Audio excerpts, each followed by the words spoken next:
Modern Pagan TV is dedicated to education about modern pagan religions and is committed to the protection, welfare, and guardianship of the rights of all people to worship as their hearts and minds dictate.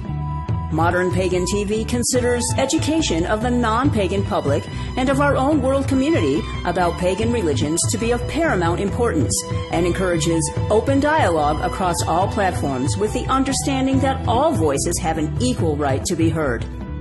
Modern Pagan TV encourages participation in multiple spiritual events as the tradition and the individual deems appropriate, and maintains that courtesy and open-mindedness and not denigration are paramount to any discussion. So sit back or join in. Modern Pagan TV is streaming live. The pitch got higher, all the drums went out to the edge, and it got higher, and it got loud, and the girls were out screaming and, shrieking and dancing. And when it got to this peak, it just stopped, dead silence. It was beautiful.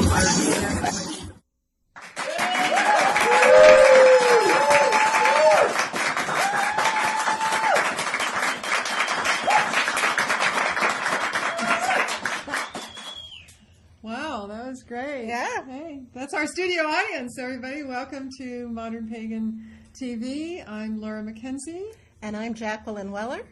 And we'll be host for this evening, Jackie. I can't move on until you say something about that. Well, we have a mascot. Why don't you bring out our own mascot? And we have a contest going on.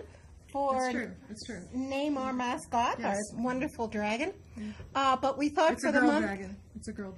For the month of February, that we would have a second mascot, and here he is. There's a story about him. No, that won't do that. I actually, we could just get moving. We could, yeah. Let's. Yeah. So, dragon. I actually won this. I won this at an art opening.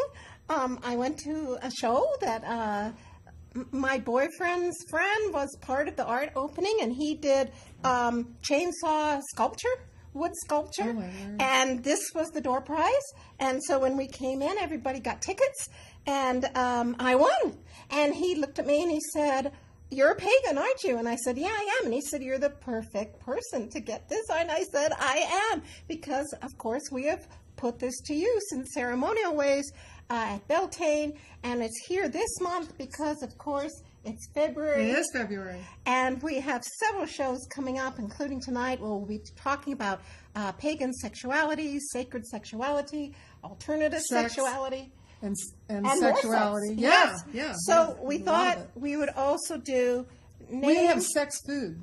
We even have sex food. Well, romantic food. Well, I guess it could be sex food, sure. Yeah.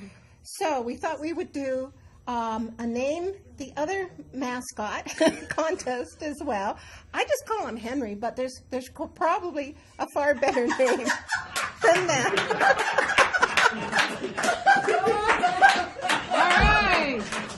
Well,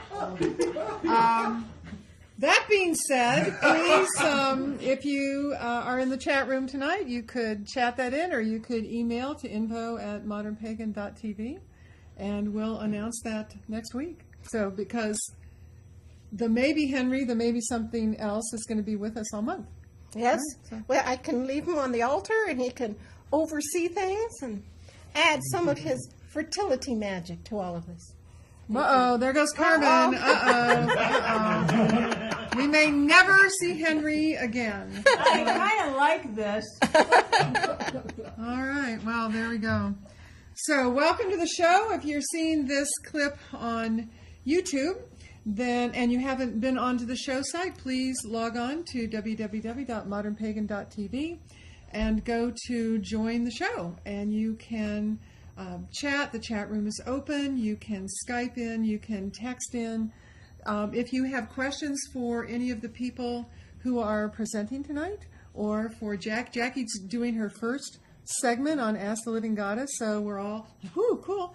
So if you have questions for her, you can get those to us. We have a monitor here that will tell us if there's somebody that you have a question for. So As we usually do, let's start with telling us what the stars are doing. So let's go to our astrologer, Kat, and let's find out what the love month has to offer.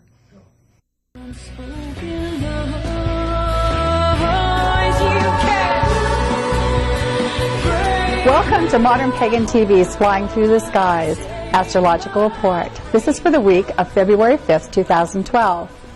For our solar report, during this period the Sun is residing in Aquarius.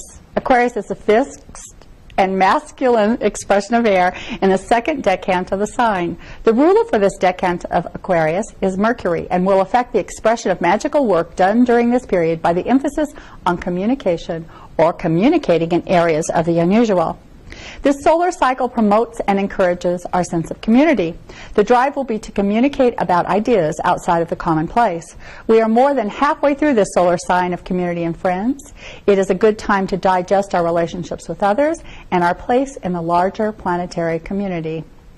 And now for our moon report. We start the week off with the moon waxing in Cancer. The moon turns void of course on Monday, February 6th from 5:31 a.m.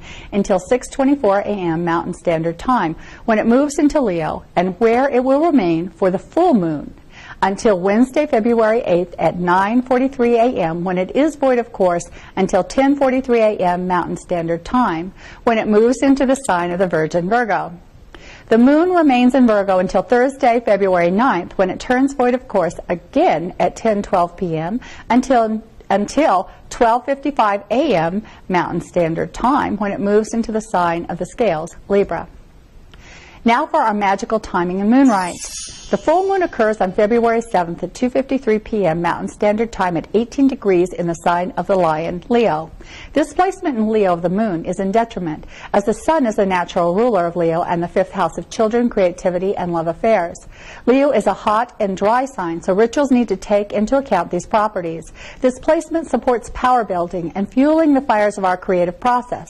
Because of the aggressive placements of Mars and Venus and the dictatorial tendencies of Saturn, rites constructed and executed during this period need to be clear on what is being created.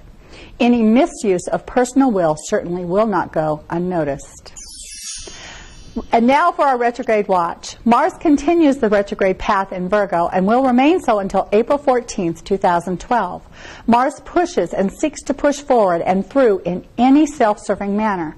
We only get in trouble during retrogrades when we forget the purpose of a retrograde movement. Retrogrades serve to refine our internal selves, making us better equipped to move through our life process. A retrograde Mars speaks to our own forward process, our internal conversations, and the frustrations with the blocks we place on our way. This is really about us changing our own selves rather than the world around us. Virgo seeks order, actually needs order, and we may find ourselves frustrated by areas in our lives that are out of balance and out of order. Virgo can be critical, and we must watch how we express our growing pains and general frustrations during this period. Wednesday, February 7th at 2:03 p.m., Saturn turns retrograde in the sign of the Scales, Libra, and will remain so until June 25th of this year at 8 a.m. when it turns direct. Saturn deals with limits, responsibility, tradition, authority, parental attitudes, taking responsibility, creating structure, and setting boundaries. Once a year, the planet Saturn goes into retrograde for about 4.5 months. With Saturn in this placement in Libra, the challenge will really be about balance. Saturn is the rule enforcer, the boundary maker. Do not be surprised to end up addressing issues around your own personal boundaries or issues around your changing attitudes towards boundaries.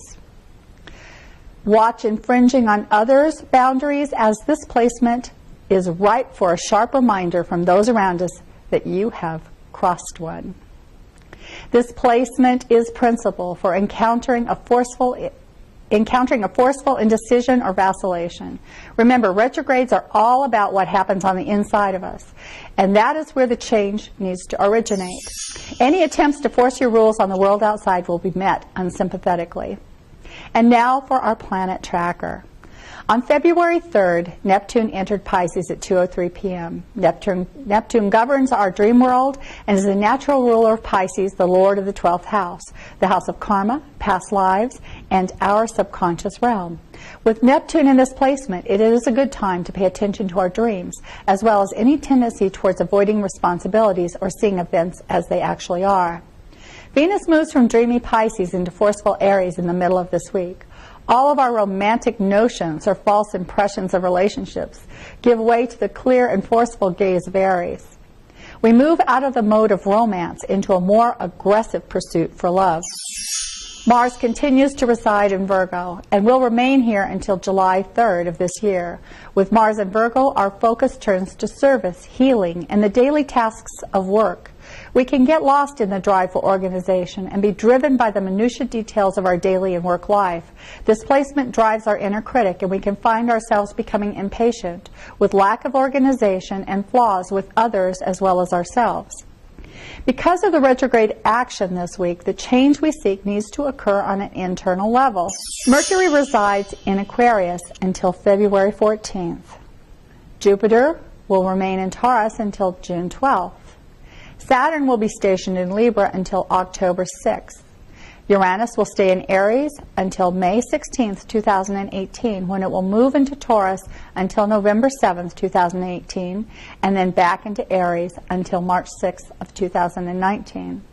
Neptune will be stationed in Pisces until 2015, and Pluto will remain in Capricorn until November 20th, 2024.